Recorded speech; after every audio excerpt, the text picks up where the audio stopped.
Back home, major supermarkets are using their domination of the sector to hurt competitors and consequently hit customers' wallets. But a landmark ACCC report has stopped short of defining Coles and Woolworths' conduct as price gouging. We've all watched the prices rise and felt the hip pocket pain. Since 2019, the average price of eggs has risen nearly 50%. Other essentials such as bread, milk and cheese more than 30%, coffee 19%, chicken 17% and veggies 15%. Do you find it hard to know whether you're getting value for money? Well, no, you don't, because every time you come in, something else has gone up all the time, you know. So we've just been down to Aldi. A year-long inquiry into the supermarket sector by the ACCC has found Coles and Woolworths wield too much power and are making the cost of living harder for Australians. But the report stopped short of recommending supermarket companies be broken up or suggesting they deserve harsh penalties. We saw quite a lot of products where the price pattern between the two majors, for example, looks like an extended ABC logo. They take it in turns in being half price one week and then normal price the next week while the others at half price. So certainly it's no wonder consumers told us very strongly that they find pricing very confusing and therefore very difficult to make good choices about what to purchase. The grocery giant's billion-dollar profits are not considered unreasonable by the ACCC, but it acknowledges they have unfair market share. 70% of the market is held by Coles and Woolworths, the watchdog saying the supermarket sector fits the definition of an oligopoly, two heavy hitters dominating competitors. Their conduct, however, isn't necessarily price gouging. Price gouging is a very difficult concept. The margins on those products range from, for example, around 10% for essentials to upwards of 40 and 50% for some of the luxuries.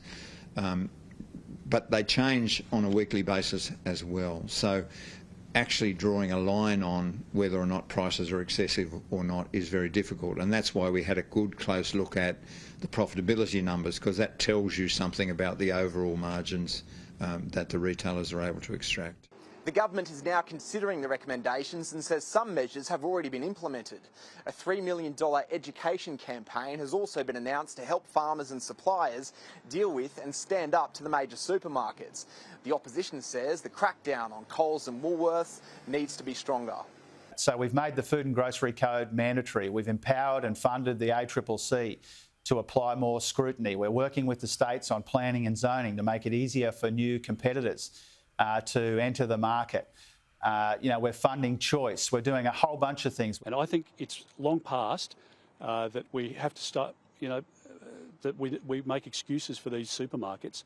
Our job is to make sure that consumers aren't being ripped off, that there is not market concentration that is leading to people paying too much for their groceries. Woolworths CEO Amanda Bardwell said in a statement, "Our experience in store and online is that the Australian grocery sector is competitive. We welcome recommendations that improve transparency for customers where they don't have unintended consequences or increase costs."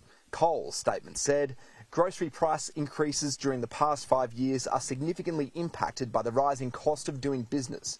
Coles and its suppliers have faced significant increases in costs like electricity, rent, insurance, wages, transport and other costs essential to running a supermarket." I guess so, but who else is going to go up against them? I don't know, we try and shop local where we can, like butchers and meats and all that sort of stuff, but your basic necessities, it's just Coles or Woolies really. Look, when you look back at what you used to pay and the prices that they are charging now, I don't know. I don't think we're getting value, really. I don't know. It's hard when you've got a family. I feel sorry for all these young people who have got, 3 or 4 kids or even two kids these days trying to get value for money. I feel like it's pretty expensive compared to, they've got a monopoly on the whole situation, so they control the prices and then they get everyone else out of the system, so it's just them. It's been business as usual for the supermarket sector on the stock market. Share prices for both companies rose slightly on Friday.